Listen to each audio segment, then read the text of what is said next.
El presidente de la República encabezó un nuevo gabinete de seguridad para abordar la situación que se vive en el país. El mandatario anunció que se ausentará de la inauguración de los Juegos Olímpicos para monitorear la situación de seguridad y anunció nuevas medidas como una cárcel de máxima seguridad en la región metropolitana. Se venció el plazo de 45 días que establece la Ley Orgánica de Municipalidades. El Concejo de Recoleta tiene 10 días para designar un alcalde que reemplace a Daniel Jadwe, quien se encuentra en prisión preventiva en el marco del caso Farmacias Populares. Con una importante participación de establecimientos educacionales y autoridades, se realizó el cierre de la campaña preventiva 2024 en el marco de la Ley de Responsabilidad Penal Adolescente. Esto y más en Portavoz Noticias. Asociación Regional de Canales de Televisión de Señal Abierta de Chile, Arcatel, presenta Portavoz Noticias. ¿Cómo están ustedes? Sean muy bienvenidos y bienvenidas a Portavoz Noticias. Acompáñennos a una nueva revisión de toda la actualidad informativa a lo largo del país. Comenzamos la revisión de las noticias porque el presidente de la República, Gabriel Boric, volvió de su viaje a Paraguay y encabezó este jueves su nuevo gabinete de seguridad. En la instancia se abordó la crisis de seguridad que azota al país, donde el último fin de semana largo se registraron 18 asesinatos. El Ejecutivo anunció nuevas medidas adicionales en materias de seguridad y el presidente Boric descartó su presencia en la inauguración de los Juegos Olímpicos de París para monitorear la situación de seguridad en Chile. En su lugar será el ministro del Deporte, Jaime Pizarro, quien asistirá a la ceremonia inaugural del 26 de julio en París. Pese a lo anterior, el mandatario dijo que sí realizará la gira a Emiratos Árabes, ya que representa una instancia estratégica para el país y el fomento de la inversión. Tras el término del gabinete, el presidente de la República se refirió al combate del crimen organizado, lo que hoy considera un compromiso con sentido de urgencia y responsabilidad. Junto con lo anterior, anunció la construcción de una nueva cárcel de máxima seguridad en la región metropolitana. Además, anunció la creación de una fuerza de tarea especializada que será coordinada por el delegado presidencial de la región metropolitana, Gonzalo Durán. Por último, el presidente adelantó que colocará suma urgencia a dos proyectos de la ley del Fast Track de seguridad, que son inteligencia económica y sistema de inteligencia del Estado. Por su parte, la ministra Carolina Toá respondió a las propuestas por parte de senadores oficialistas que hacen el llamado a decretar estado de sitio en la región metropolitana. La titular de la cartera del Interior descartó la posibilidad, pero dejó abierta la opción de la participación de personal militar para el resguardo de la ciudadanía. Toá aseguró que se está evaluando distintos despliegues de las Fuerzas Armadas que puedan complementar el esfuerzo en seguridad. Pasemos a escuchar las palabras del presidente de la República y la ministra del Interior tras el gabinete de seguridad. Aquí no necesitamos cálculo pequeño, necesitamos unidad. El enemigo es uno solo, está del otro lado de la línea. Y a este lado de la línea tenemos que estar todos independientes de nuestras diferencias políticas. Convoco a la máxima unidad para enfrentar el delito y el crimen organizado, porque de esta tarea, si la afrontamos de esta manera, vamos a salir exitosos como país. Pero queremos que todos esos esfuerzos se aboquen a ir sumando a una planificación y una estrategia que nos ha permitido tener avances y resultados. Y no a borrar con el codo lo que escribimos con la mano y partir de cero cada vez. Eso no le sirve a la población y eso en la práctica termina beneficiando al crimen organizado, que es muy planificado. Nosotros aquí somos planificados y más planificados. Este miércoles asumió como director nacional del Instituto Antártico Chileno el doctor Gino Casasa Rogaczynski. El doctor Casasa destacó la importancia estratégica de la Antártica para Chile y su compromiso con el fortalecimiento del Programa Nacional de Ciencia Antártica y de Patagonia con todos los detalles. Fue presentado de manera oficial el doctor Gino Casasa como nuevo director del Instituto Antártico Chileno INACH en una concurrida ceremonia a la que asistieron representantes del gobierno regional, representantes de las Fuerzas Armadas, entre otros. Casasa es ingeniero civil hidráulico de la Universidad de Chile, doctor en ciencias de Ohio State University de Estados Unidos, máster en división de geofísica de Hokkaido Universidad de Japón y cuenta con más de 100 publicaciones especializadas en geofísica de glaciares, estudios de avalanchas de nieve y flujo de detritos. Actualmente se desempeñaba como subdirector del Centro de Investigación Gaia Antártica en la Universidad de Magallanes. Previamente ejerció como jefe de la Unidad de Glaciología y Nieves en la Dirección General de Aguas. Tenemos mucho que decir y es parte crucial de nuestra política exterior, así que bajo ese punto de vista fortalecer el programa científico que es la misión principal del INACH, ¿cierto?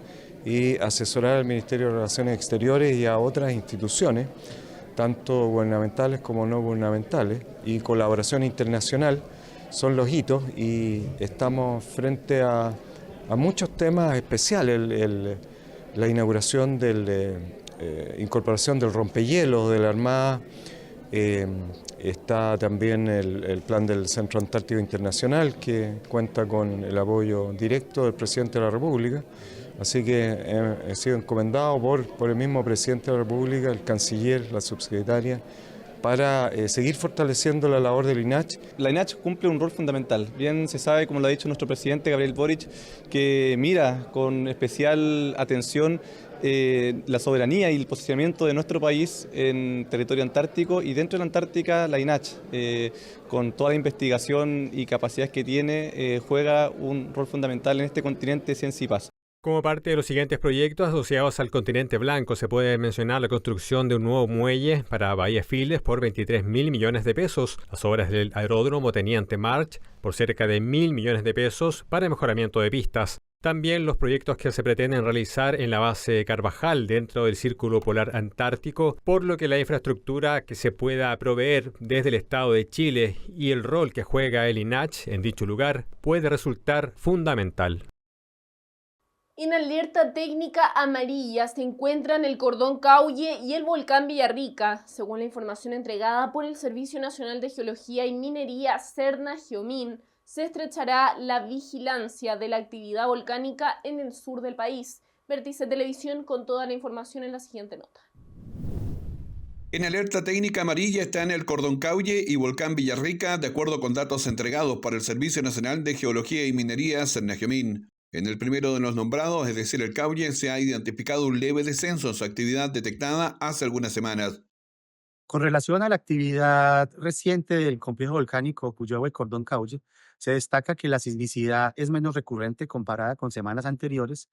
Esta sismicidad está localizada principalmente cerca del centro eruptivo que se generó en el año 2011 y al este de él a profundidades superficiales. El proceso de formación continúa activo sin muchas variaciones significativas durante los últimos días. En tanto, más al norte, en la región de la Araucanía, la actividad del volcán Villarrica se mantiene por encima de su umbral base. Se destaca la percepción de anomalías superficiales, principalmente de incandescencia nocturna, y la generación de columnas de gases que en algunas ocasiones tienen cierto contenido de material particulado. Luego de la explosión del 10 de julio, sitios satelitales reportan anomalías térmicas relacionado probablemente con la dinámica de un lago de lava localizado a nivel superficial. A su vez, la señal sísmica, aunque continúa a niveles bajos, se destaca el ligero incremento de actividad LP y el registro de señales acústicas, probablemente relacionado también con la dinámica de este lago de lava a niveles superficiales. En el caso del Villarrica, recordemos que tras la explosión hace una semana, los comités para la gestión de riesgos de desastres determinaron modificar el perímetro de seguridad a un radio de 2 kilómetros en torno al cráter activo. Este miércoles se cumplieron los 45 días desde que Daniel Jadue fue enviado al anexo penitenciario Capitán Llaver tras ser imputado por corrupción en el caso Farmacias Populares. Pese a los esfuerzos y recursos presentados por sus abogados, no fue posible revertir la prisión preventiva. Es por esto que el Consejo Municipal de Recoleta tendrá un plazo de 10 días para determinar un reemplazante en el cargo de alcalde tras los más de 45 días de ausencia de Jadue. Esto según lo establecido por la Ley Orgánica de Municipalidades. El Consejo Municipal de Recoleta definió que el viernes 26 de julio se llevará a cabo el Consejo Municipal Extraordinario para elegir al sucesor de Daniel Jadue. Son 5 militantes del Partido Comunista, uno del Partido Socialista, uno de Renovación Nacional y un independiente los que componen el Consejo y entre quienes saldrá electo el nuevo alcalde de Recoleta. Inicialmente se espera que Fares Jadwe, la carta oficialista para las elecciones de octubre, sea quien tenga la mayoría de los votos. Quédese con nosotros, vamos a una breve pausa y ya regresamos para revisar el bloque Te Cuida. La actitud define esta vuelta a clases.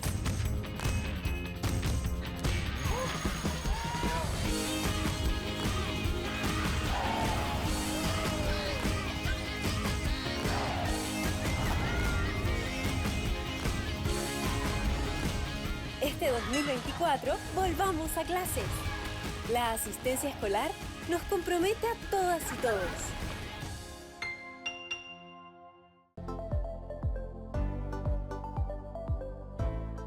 El 13 de julio se conmemoró el Día Internacional del Trastorno por Déficit de Atención e Hiperactividad, o también conocido como TDAH, una alteración del neurodesarrollo que afecta la atención y la concentración y puede provocar hiperactividad y conductas impulsivas. Para conversar de esto en detalle, tomamos contacto con el doctor Ignacio González. Él es neurólogo de la Clínica Universidad de los Andes. ¿Cómo está, doctor? Bienvenido. Muy bien, muchas gracias. Muchas gracias por acompañarnos. Bueno, para empezar desde lo básico, digamos, ¿qué es este trastorno y qué tan común es en Chile también? ¿Hay alguna prevalencia mayor que en otras partes del mundo, por ejemplo? Como usted bien dijo al comienzo, este es un trastorno del neurodesarrollo, en el cual lo fundamental es que la modulación de las funciones ejecutivas está alterada la mayoría de las veces por causa genética, en el sentido de que,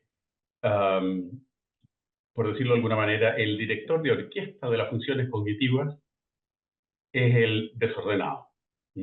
Las funciones cognitivas pueden estar perfectamente bien, ¿no? La capacidad de abstracción, la memoria, etcétera, ¿no? Pero quien coordina todo esto y quien además dirige cuál va a ser la acción concreta de una persona en relación a un resultado, como estudio, trabajo, no tiene la capacidad para hacerlo en orden.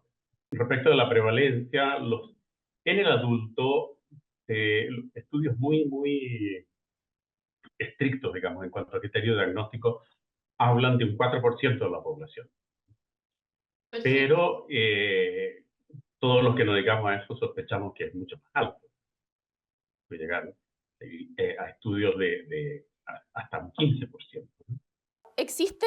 ¿Cómo se diagnostica este trastorno? Porque finalmente se ha hablado, por ejemplo, de un sobrediagnóstico. Existe harta preocupación frente a esto. ¿Lo han analizado como especialistas también? Por ejemplo, confundir quizá síntomas, o más que confundir, tienen, por ejemplo, una cantidad de síntomas que al final signifiquen que el paciente tiene este trastorno realmente, o hay quizás etapas, que en especial cuando el paciente es un niño o un adolescente, pero también cuando son adultos y existe un diagnóstico más bien tardío también. ¿Cómo se diferencia el diagnóstico realmente como trastorno de déficit atencional a simplemente etapas o ciertas conductas que no tienen que ver con un diagnóstico ligado a este trastorno realmente? El diagnóstico a veces es relativamente fácil cuando, por ejemplo, un varón de colegio que es hiperactivo, desordenado, se saca malas notas en las cosas que no le gusta y se saca mejores notas en las cosas que sí le gusta. Cualquiera hace el diagnóstico, no es tan difícil, sobre todo si hay antecedentes familiares, ¿no? Y por el lado contrario, digamos, el déficit atencional de una mujer puede pasar sin diagnóstico años y años. Y las personas son funcionales, en el sentido de que hacen el esfuerzo necesario para seguir adelante. ¿Cuál es el motivo de consulta? ¿Cómo las personas finalmente se dan cuenta de que algo no anda bien después de pasar, claro, la infancia, la adolescencia, etapas donde se ve más este trastorno, cómo al final se dan cuenta de que algo no anda bien y que es hora de consultar con un especialista, y finalmente se dan cuenta de que es este trastorno y que implica también una serie de cambios, el tratamiento y también un cambio en el estilo de vida que arrastraba a esa persona hasta el momento de diagnosticarse, ¿no? A ver, hay varias formas de las que consultan, ¿no? Una es que llevan a sus hijos al neurólogo infantil, y entonces en la evaluación neurológica, en los tests que se hacen, ellos se ven como reflejados en sus hijos, ¿no? Y entonces le consultan al neuropediatra, oye, yo soy igual, o era igual. Y entonces el neuropediatra dice, bueno, sí, puede ser, tiene una carga genética importante. Y entonces lo mandan a un neurólogo de adultos para la evaluación. La otra forma es que la gente de repente ve en YouTube o en donde sea algún reportaje al respecto y se sienten identificados. De repente también las personas que conviven con el paciente, así, les dicen, ¿no? Me ha tocado de todo, ¿no? Personas que los ha mandado su jefe en el trabajo, los cónyuges mandan a su pareja porque se dan cuenta, digamos, ¿no? Que son una persona con déficit atencional puede ser eficiente, de hecho, muchos lo son, pero no son eficaces. Entonces es típico decir, o sea, en el estudio también, ¿no? En las carreras, ¿no? Chiquillos que estudian, que son inteligentes, estudian carreras complejas, ¿no? Entonces salen adelante, ¿no? Con notas demasiado brillantes, pero a costa de invertir mucho tiempo, mucho esfuerzo, mucha emocionalidad, y puede aparecer ahí algunas complicaciones del orden afectivo, ¿no? Se angustian, se deprimen. Entonces, efectivamente, para tomar un tema que dejamos en el aire, los trastornos depresivos, los trastornos ansiosos y un montón de otros trastornos psiquiátricos o médicos pueden tener compromiso de la atención y de la memoria. Y de hecho, para muchos esquemas diagnósticos, el compromiso de atención es también un criterio para estas patologías psiquiátricas, un criterio diagnóstico. Entonces, el hecho de demostrar que cuando niño hubo problemas es un buen parámetro. Perfecto. Doctor, y ya centrándonos en los tratamientos para adultos específicamente, ¿qué tratamientos hay disponibles hoy día para manejar este trastorno? A ver, en el adulto, que es un pelín distinto del niño, el tratamiento fundamental es el tratamiento farmacológico, ¿okay?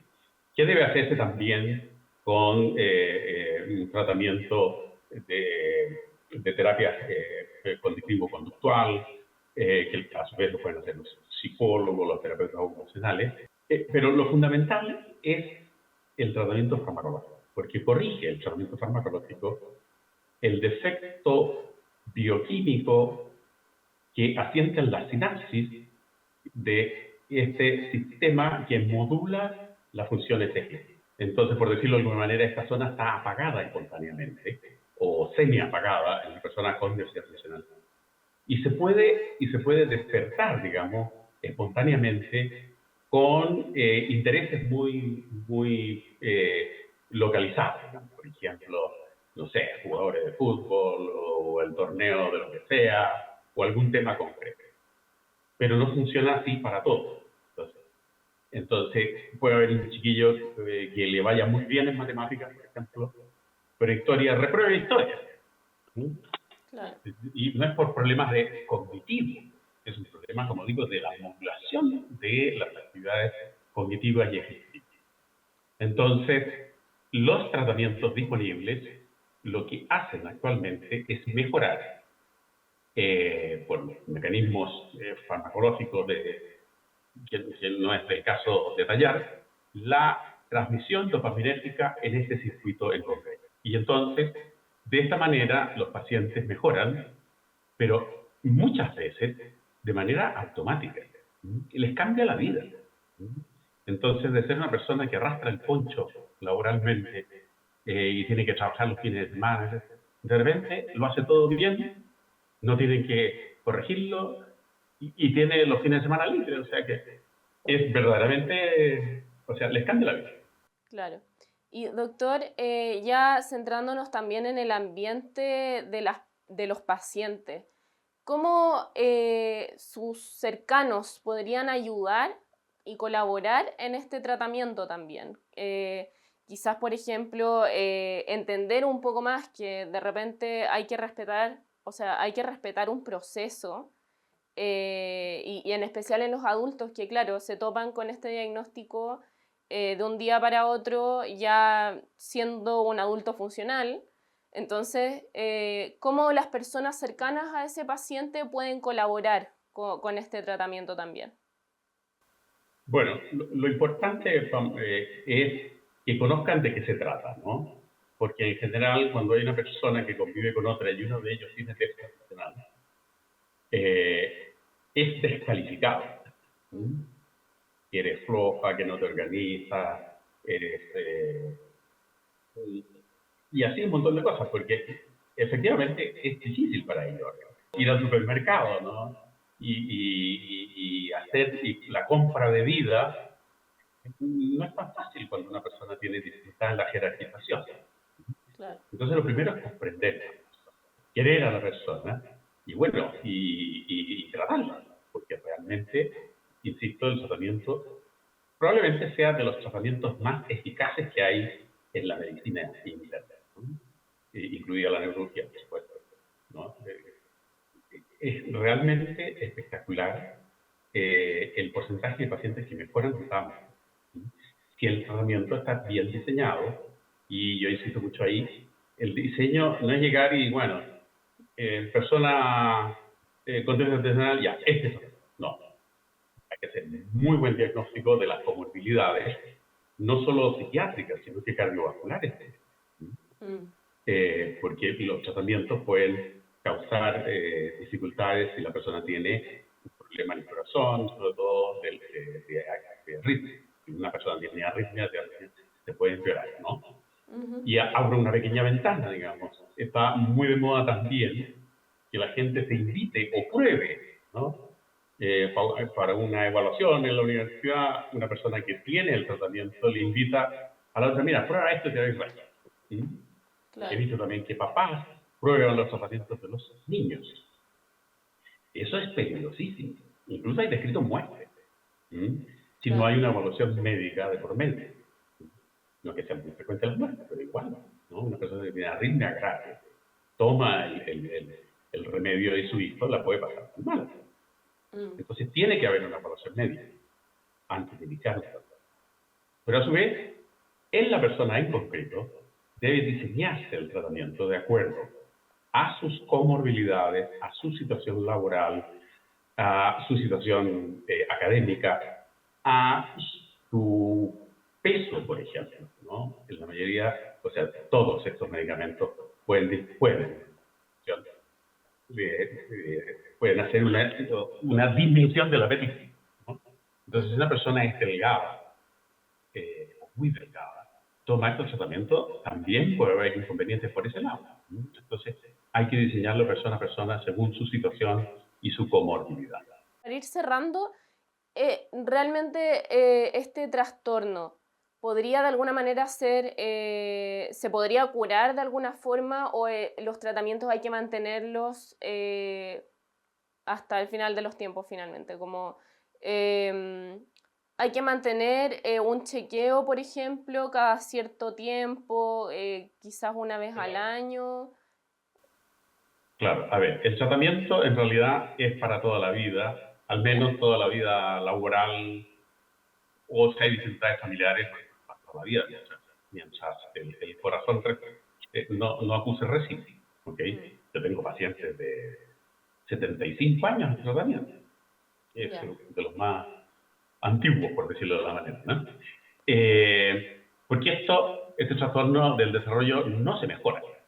Lo que sí pasa es que con los años las personas van adquiriendo algunos hábitos positivos y estrategias para manejar un poco los sitios. Pero también es agotador, ¿no? Andar con papelitos pegados así, en la puerta de salida, en la puerta del auto, no olvidar las llaves, ¿no? Entonces, el tratamiento les ayuda mucho, ¿no? Y respecto de una pregunta que no quedó contestada, es que si esto está sobrediagnosticado, es posible. Pero también está muy infradiagnosticado. Claro. Entonces, hay para los dos lados. Hay para Una los dos lados. normalización. Claro, la entrevista médica tiene que ser una entrevista, o sea, con todo el detalle, ¿no? De los antecedentes mórbidos, tanto médicos como psiquiátricos, no solo del paciente, sino de la familia. Entonces, no es tan fácil como parece. Bueno, doctor Ignacio González, neurólogo de la Clínica Universidad de los Andes, muchas gracias por acompañarnos y conversar del trastorno de déficit de atención. De nada, pues, que esté muy bien.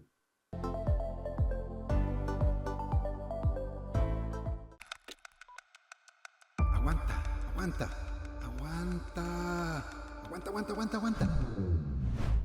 El mundo está enfrentando el fenómeno de la desinformación, un problema antiguo que ha recobrado impacto gracias al alcance de Internet y las redes sociales. En resumen, es información falsa, inexacta o engañosa, que es creada, presentada y difundida con intención, a propósito. Por eso, aguanta, detente un momento para comprender la información. Chequea.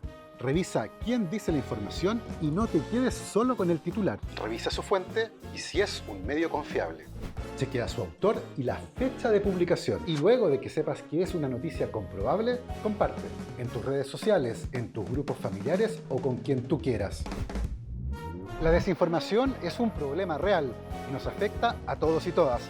Por eso, aguanta, chequea y luego comparte. Gobierno de Chile. Chile avanza contigo.